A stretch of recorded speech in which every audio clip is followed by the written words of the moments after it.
Hello, Justin. I want to welcome you to my shop and thank you for letting me work on this beautiful 68 Scout. Love the way this thing looks. I've walked all around it and I went underneath it and looked in the engine bay and all that, and I've made quite a list on just about everything that I saw, anything that was leaking, rubbing, touching, out of place, or whatever loose. I've made a note on it, and we can go over that later. But first thing up is the starters, and I think it's the solenoid or something about the supply to the starter. So I'm going to pull that starter off and show you what it looks like inside of it, and see if we can't make a repair on that first, and then maybe come out and we'll go over this list of stuff and see if you want to do any of it. But I'll go ahead and yank this starter off right quick, and then get it back on there. And if that works out good, then I'm actually going to drive around the block and get a feel for the way it drives and take my notepad here and make any other notes for it in a test drive, and then we'll get it back in here and go over everything, because it is a really cool Scout. Around here, show how good this thing looks. I love the height of it and the color. In the back here, the way it has the release handle on there, on the tailgate, that's very, very cool. Really nice little vehicle. Justin, I got your starter apart, and I took the back off of this. I put it back on because I'm gonna run to town see if I can't get one. But where the power is called, when that activates and it puts contact inside there, that's all burned up in there and black, and you can see where it's really been calling on it. So that could be the stutter we're getting out of this starter. And they're not that much, and where I'm at right now, I'm just going to go ahead and put a new one on it just to be sure, and then heat shield all this and check all the wiring here, because the other thing could be is the main power. There could be something in it making it stutter, lose that power, kind of chatter that power through it.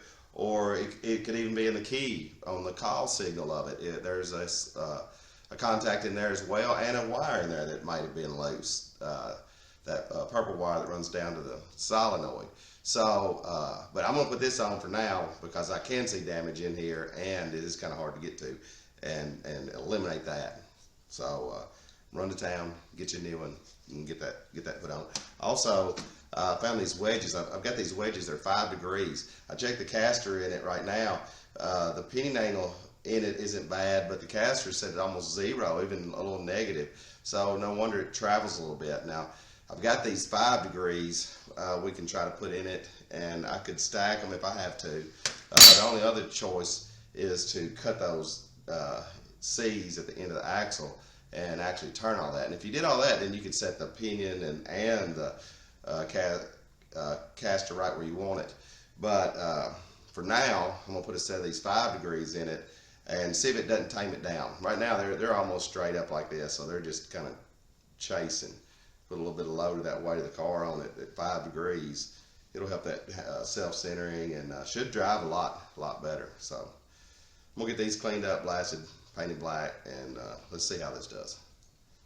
Now that I've got the starter back on, I put you a new solenoid on and swapped out for this one from all the chatter and wear marks it's got on it from whatever it was doing. And as I was going through the wiring, I found out that they had the entire load of the truck going through this. Generally, your positive cable is a number 4, pretty good sized wire, runs straight to the starter, and then items are fusible linked from there, or regular fuses, so that they're all protected.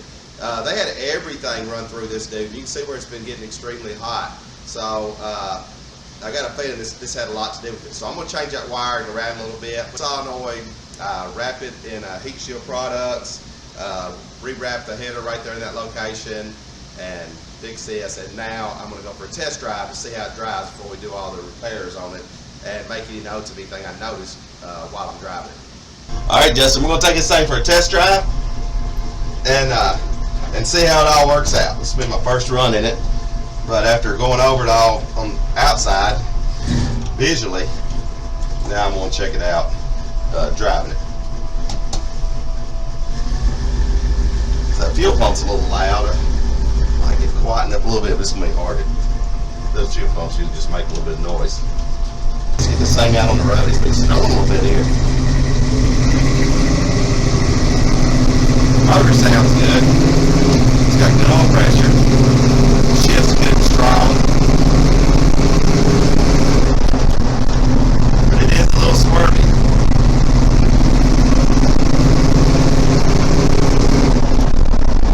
Oh, yeah, I'd have to get a handle on that.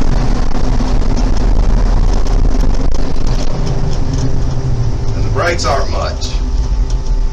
Well, if you had to stop fast, you're not stopping. But we can probably do a hydro boost on that and get that going a little better. Boy, it is squirmy. You can get used to it, but right now there's no caster in it, and it's just searching for the road or any little groove that's going to follow it. I do a little walk around this thing. I really like this International Scout. Very cool. They've got GM wider axles under it, which look good and are solid and a good way to do it. And just the height and the look and all that. It's a good looking dude.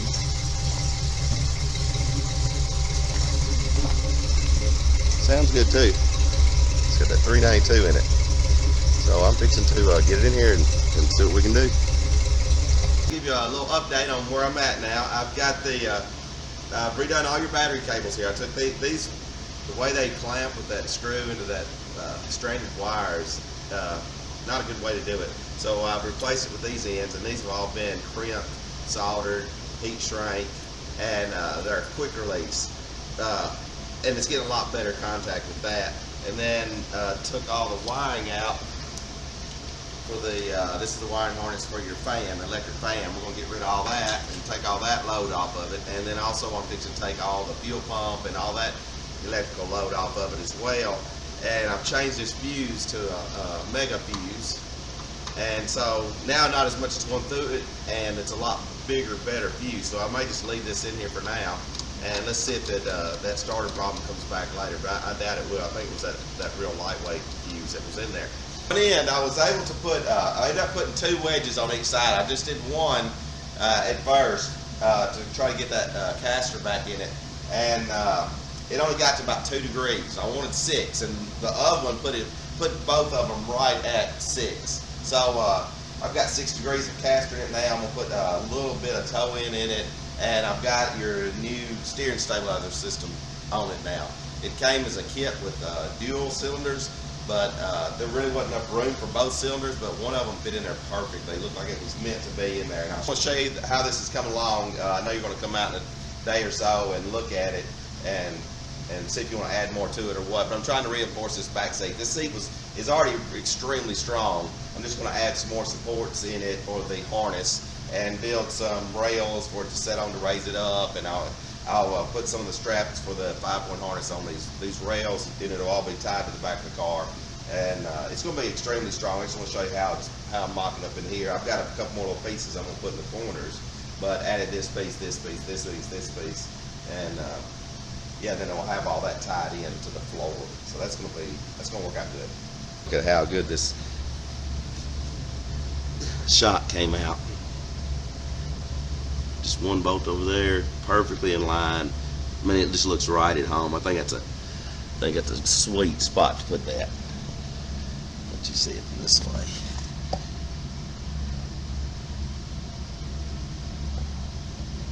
It's kind of hard to see. It is nice and straight. It looks good right there. Our next problem is that 1/2-inch plate right there. I've got to cut some of that out, and I'm going to get the plasma cutter. You can see that mark up there. I think that's got to be cut out of that plate. That's why the fuel pump had the electric one, but it's worth cutting that to get that mechanical pump down in there and get rid of all that other one in the back. So I'm fixing to go in there and cut that out.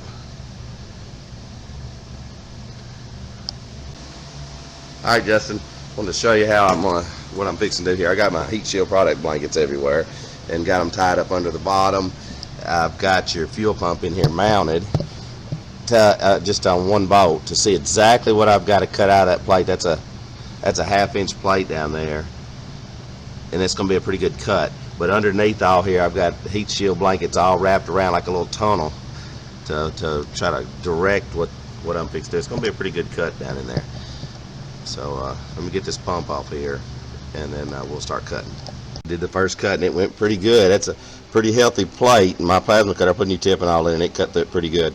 I'll just come back and dress that up a little bit, and then you can run the mechanical pump from now on. That's probably, I'm sure, the reason why they put all the electrical stuff in the back. All right, but I'm gonna dress all that up, and then we are ready to put the pump on. The pump in there, and just show you how good that fits now. Let's see right where that comes out. I mean, it's a perfect fit. So from now on, you can just run that mechanical pump, and we'll get rid of all that noise inside on that pump at the rear. And yeah, this is definitely the way to go with this. So now that I got the fuel pump all in and eliminated all of this stuff here, so we got rid of the noisy fuel pump that was under the body. And in the past, I've tried to make these quieter, but there's just no way. And the regulator and the wiring and the relay and all those potential failures. And the pump that was in here is a deadhead style, so there's no return. So it was a lot better to run the original pump that come on this 392 engine. And the reason I didn't have one on there is because I had to cut that frame, that front engine mount. And it was a pretty good cut. But now that that's done, it simplifies that whole system so much, makes it so much more user-friendly. If you have a problem with it, you go to O'Reilly's or some local parts house, and if they don't have it, they can order it pretty quick, and it's less than $40 for a brand new fuel pump. So definitely the way to go about that. But I'm kind of doing the same thing on the fan. So the fan, this fan right here is more made for short-term use, drag race and stuff like that. It's a very aggressive fan, pulls a lot of amps, very loud. They had in here is your main fan. And some of this wiring in here is melted, and another 25 to 30 amps on the battery that's really not needed for this motor. This motor, they came with a mechanical fan, and that's what I'm going to put back in. So I had this mechanical fan here and a spacer, and I am going to fabricate you a shroud for it, and we're going to run a mechanical fan. So like this fan here, I'm not sure exactly what the CFM was on it, maybe 2,000, maybe a little more, I'm not sure. But mechanical fan, a lot of these, they pull up like 3,800 CFM. And the motor won't even know it's there. You know, you're not going to hear it when you're sitting still, hear it coming on and off, and all the load on the battery and all that. When we can just put this on here, and easy peasy, low maintenance, no trouble, and yeah, just got to make it fit. So I bought a universal shroud here. I'm going to have to do some whittling to get it in place, but once this is in place, this will be good to go for a long time. So I've got the shroud. I've started doing a little mock-up on it, and it's going to take a little cut. This is the closest one I get to your radiator. I'm going to have to actually cut a little section out of it right here, and then I'll come back in here and weld in a piece here. I think I've got enough room on this where the water drain is, and then I may have to modify the top. But the fan is a little taller than this. It's actually going to come out of it just a little bit, so I'll cut this top out and then add a little bridge across it and a little front on it, and then we'll just have this. It'll be a lot better once all this is in place. So I'm going to get to making the shroud, and I'll keep you updated. I got the fuel gauge come in, so I'm about done with the fuel system. I'm going to mount this on there, and then a clear filter on the fuel line, and that'll wrap that up. But I'm still working on this fan shroud. This is the fan I decided to use. It was one I had here, and it's a 19-inch. It's a metal fan. It's going to pull a lot of air, and the way the motor sets up so high, it's required me to do quite a bit of work on this shroud. So normally these shrouds here, you would just cut it out in the middle, and you're pretty much done. Well, I had to notch it a little bit to get it as low as possible, because your radiator hose goes here, and I'll put a little plate in there, and notch it on the sides to get it to house around the mounts for the radiator. And I got this piece fitting pretty good, but you can see I had to come out the top of it. and quite a bit out the top of it. So it's taken me a minute to fabricate this piece. This will be another extension for the shroud. And it's going to go right on top of here. And then I am going to buck rivet this all together when it's all said and done, and probably scuff it down, etch it, and prime it, and paint it black. And it'll look nice when it's all in there. But it's a lot of mock-up, in and out, in and out, in and out, coming up with all these numbers to get that fan right in the middle. But so far so good. It's really fitting good. I've got about a quarter. Let's see, maybe a little more than a quarter of clearance inside that, and then I've indexed all that in the exact location, and then we'll just rivet that on there, and that'll be a good looking shroud. You can see how tall that's going to come up right there, but I'll put a little foot in there and block that off as well. And this will be a nice shroud. I'm putting a little bit into it to make it nice, but this will be the one for the truck forever, so it needs to be a pretty solid, good unit.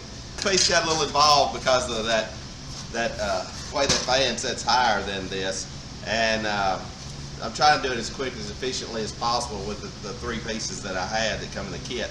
And so I cut this out of the centerpiece and shaped it, and it's really the only way I can do this front. And I'll insert it in here and then fold those fingers back and then rivet that on there. Just want to show you how involved it kind of got, and but it'll be a good solid one. Should be for the life of the vehicle. And I still got to work this in, so I've got another piece, and I'm going to form this in and then rivet it in place as well. But this piece has been a little work right here. There that is, and that turned out pretty good. And this is what you'll see. So I tried to make that look as good as possible. And then your fan, which this was a new fan, I just cleaned it up. It'd been sitting for a while and painted it, put some semi-gloss, primed it semi-gloss, and then the 3/4 inch spacer. So I'm gonna put all this together, and I'll show you what it looks like all together. But I'm pretty stoked about that. That, you know, when I got this, it was nothing but just a tray basically and a band, and yeah, that turned out pretty good.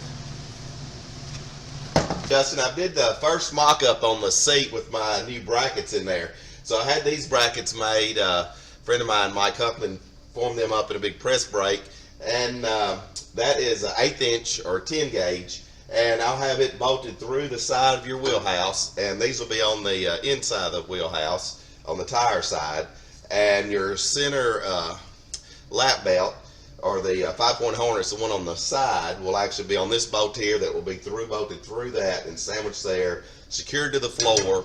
We'll take the plate that was on the floor before, flip it upside down and put it underneath and sandwich the floor to that, and then this is where your 5-point harness will go into this. It's a grade 8 fine thread 1/2 inch bolt there, which is all welded to this, and I added a support in here. The center seat belt will go here, and then I triangulated it, so I mean it's extremely strong. And then I'll have it where it'll all unbolt if you want to take it all out, or it'll through bolt right here if you just want to take the seat out, and these stay in place. So all the forming that we did, this is just sitting there, so I just set them in there, and it fits. It is a perfect fit. So this fan turned out pretty good. Ladder up here because it's so tall. So you can see the fan shroud now, and how good that the fan fits in there. And that fan should be over 3,000 CFM. I think they're about 3,800 when they're running at a higher RPM. So that's a lot of pull. And it's completely sealed, and it's got gaskets in between all of it. So, I mean, it's really pulling through the entire radiator now. And then you can see your upgraded fuel system, where I've got your, you've got a gauge in here now that you can see, and a clear filter in there where you can see your fluid, your fuel. And that gets rid of all that electrical and mess that we had in that, and all that electrical and mess we had in that fan. And with the electric fan, and then all your new ends over there, and got rid of that radio stuff. They had radio style connectors on that battery. So that is that really turned out nice. I'm pleased with that fan. Got these plates painted and installed. And then I put the where you can add other straps if you want to. All you could do is add the little turnbuckle, and you could put a strap in the front for something or a strap in the back. But the bolt kits came with the seat belts, so I figured I'd just go ahead and set them all up like that. Worked out great. Pretty good deal. And then underneath here, if I can get to it,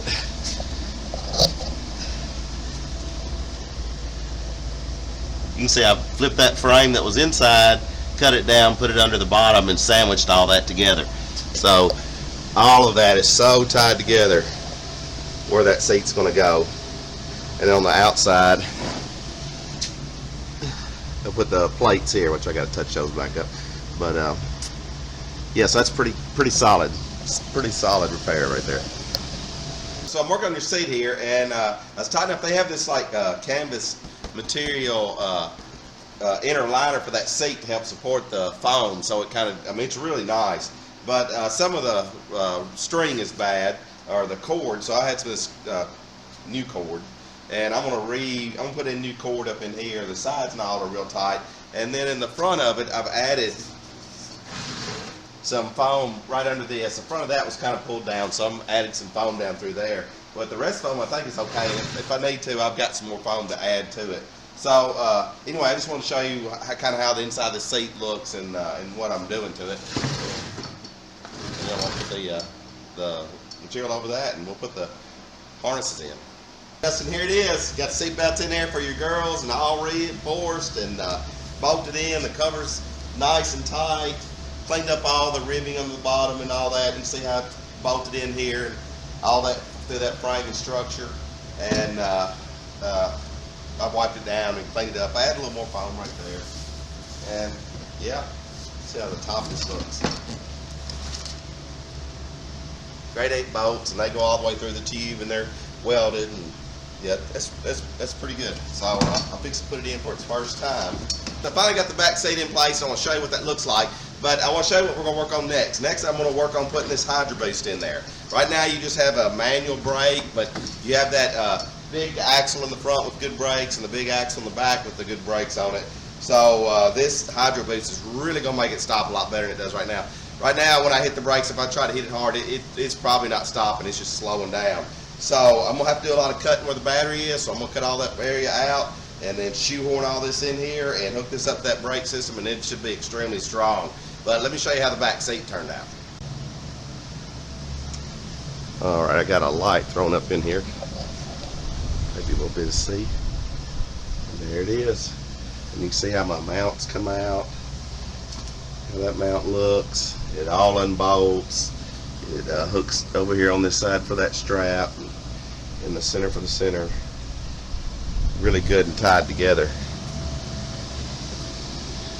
And there's how the back looks, and how those are all in there. The back seat belt straps are, and then the other straps are under the bottom. It looks factory. Show you, I'm changing your oil, and the oil did need changing, and but I ran it through my filter here. It's a real fine filter, and I mean it's spotless in there. There's nothing in there, no little shavings or even any metallic whatsoever. And then your drain plug, it's got a magnet on it, so it just had maybe it was so fine. It's just like a gray slug on it, which was really nothing. And then I put a new seal on it and thread taped it because it was leaking right there, and that's a little bit messed up right there. And I think this will fix that. So I just want to show you how clean or metal free the oil and good shape it seems like this engine's in. And I've already got quite a bit done on this conversion, and I forgot there's the video on it. So I'm going to update you on what I've done so far. But where I'm at right now, I've got the booster and the new pump installed, and the pedal arm drilled, and I've got this cut out and had to make you a little battery tray. So first off, I made you a little battery tray that fits the battery, and the battery snaps right under there. And then I'm going to make the bracket to hold it, and then insert this down in there. And I've already got that all cut out, but let me show you how it looks under here, under the hood. Got your Hydro Boost in place. And so far so good. I had to just do a little drilling there, and had to do some cutting over here and a little cutting around that, and I'll plate all that. I'll have to take all the stuff back out and plate it. And I use the one with the larger cylinder on it. This has a charge of compressed gas, and there's a piston in there, and it's an assist if this needs a little assistance. So I put the larger one on there. We had two different models, and that's the one I wanted to use. And then inside here, I've just cut a hole right here, and I'm fitting that battery tray in there. So I'll cut this out just a little bit more, and then get that battery tray to fit. But so far, the battery tray is coming out really, really nice. It's gonna be nice and strong. I got the battery tray done, so I just made kind of a square tray, and then I cut it to fit what I got cut out in there, and then put your weld-on nut and your bracket to hold the battery in place, and then I put a little lip on it there for the battery to go up under there, and it's a perfect fit. And then it's a perfect fit in here. I'll show you how I got this cut out, and then I'm gonna try to weld all this in there. Got the heat shield blankets in here from Heat Shield Products, and that's how that tray is gonna fit down in there. So I mean, it's a tight fit. I still have to do a little bit of trimming right here where it's really close to that, but it's as tight as I can get it, because I got an air hose that goes down right through here, and then you see how they got that all cut out and prepped. So yeah, I'm gonna take a little bit more off right here, and then weld this thing in there. First mock-up, I've got all the battery tray welded in place, and I've made the piece that goes under here, and I hadn't put it in for sure. I hadn't welded in yet because I want to do a complete mock-up. So I completely mocked everything up again one more time. I don't have the master bolted completely up tight, but it's just all so close. There's no more room for anything.